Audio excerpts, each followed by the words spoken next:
Alright everybody, so the pitch meeting for Venom Let There Be Carnage came out yesterday. I didn't get to react to it yesterday, so we're gonna react to it now. I'm sure they got some stuff to say about this one. So, 1, 2, 3, let's get it. So, you have a Venom sequel for me? Yes, sir, I do. And this is the second movie in a series where the protagonist has powers, so you know what that means. He's gonna lose his powers for a little bit? He's gonna lose his powers for a little bit. Oh boy, that never gets old. Wait, that hasn't gotten old, has it? Oh, absolutely not, sir. I guarantee it. Although, keep in mind, I have no idea, and there's no way I can guarantee that. Works for me, so guide me through the story here. So we're gonna meet this crazy serial killer guy, Cletus Cassidy, right? Right, Woody Harrelson in a terrible wig. We introduced him in the last movie. Yeah, but people seem to be distracted by that wig, so I figure we swap it out for another wig that's, you know, just as distracting. I love it. And so this guy, he's really into Eddie Brock. Why? Because. Does he know about Venom? He doesn't. Okay. So Cletus wants to make this deal with Eddie where he'll give him the exclusive story of his life if he agrees to publish this message for his girlfriend Shriek. Right. And Eddie's career is really in the dumps, so he really needs this to restore it. Wait, if this guy's life story is such a big deal and he wants to get something published, shouldn't he go with a journalist whose career isn't in the dumps? Yeah, but the thing about Eddie Brock is that he's the main character of the movie. That's a good point. Yeah, you should go with him. But so then after publishing his message, Eddie and Venom also pieced together where he hid these other bodies, and so they published that, and Cletus gets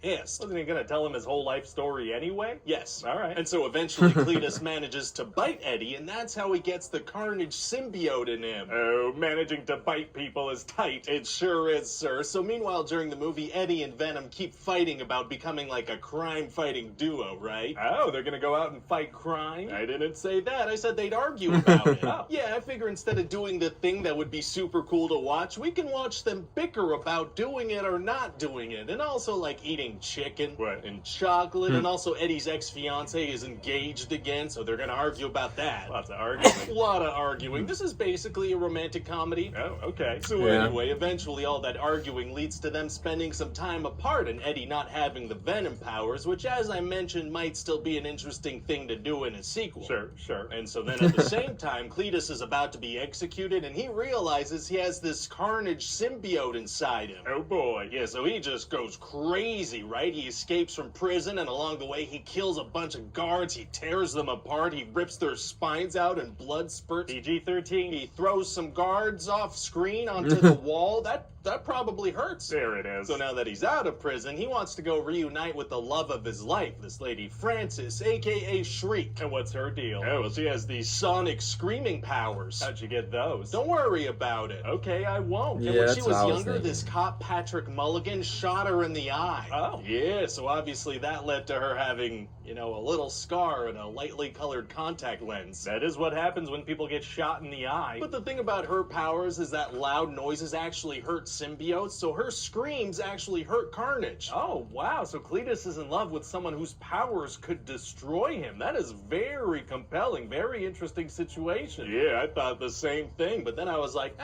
let's not. Oh, yeah, okay, that's fair. Yeah, let's just kind of leave it as a Chekhov's gun kind of thing for the end of the movie. I want to keep this at a tight 90. Yeah, sure, okay. So anyway, Carnage hacks the internet and finds out where she's being kept from some secret government files. Oh, that plot point feels like it was written in 1996. Thank you. So then he goes and breaks her free of where she's being held too. Wow, so what are they gonna do now? Oh, they have a very evil plan, sir. They want to get married and get revenge on 3 people they don't like. What? Yeah, see, Shriek wants revenge on the guy that made her wear the contact lens, and then Cletus wants revenge on Eddie for publishing an article after he specifically asked him to publish an article. Right. And Carnage, he wants revenge on Venom for, Being Venom.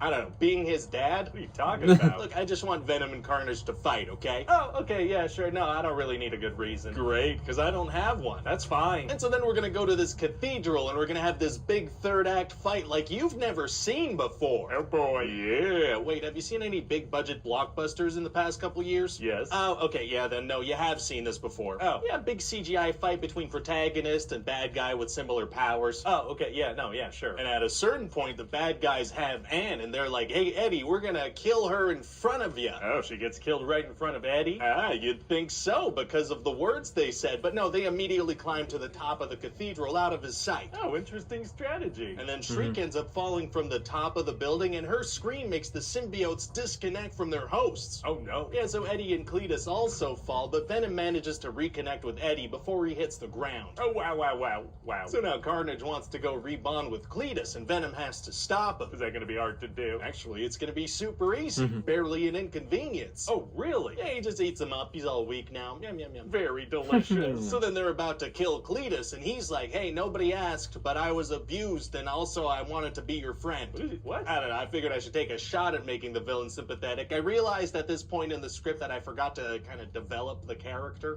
Whoops. Whoopsie. So anyway, then Venom bites his head off. Oh, my God. But right before he does, we're allowed one F word in a PG-13 movie, right? Well, that depends. What F word are you talking about? The F word? Which one? Like F-bomb? Oh. Fa-bomb? Nope. Okay, I'm just gonna do it. Anyway, so that's about it. What do you think? Well, it sounds like a movie, It is. Yeah, that's what it is. I'm just a little worried, the market's so saturated with superhero movies. I feel like there's nothing setting us apart, like why should people talk about this? Well, what if we tack on a post-credit scene where we, shove Venom into the MCU? Yeah, that'll do it. Hey everybody, Ryan here. I figured that was gonna Thanks be for it. watching the video. And if you I figured the post-credit scene was gonna be that last thing. Well, that was funny. That was a good time. I enjoyed Venom. I got a movie review. You can check it out. But it was very fast. Like you said, it's like 90 minutes.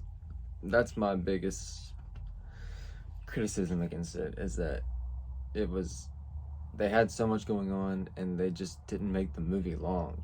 And there's like no reason why not to. Like, why are we cramming all of this into an hour and 30 minutes? Well, thank you for checking out my reaction to the pitch meeting for Venom Let There Be Carnage. As I was saying, I have a movie review for the movie you can check out. I've reacted to other pitch meetings. You can check those out. Leave a comment, like, subscribe, and I'll see you next time.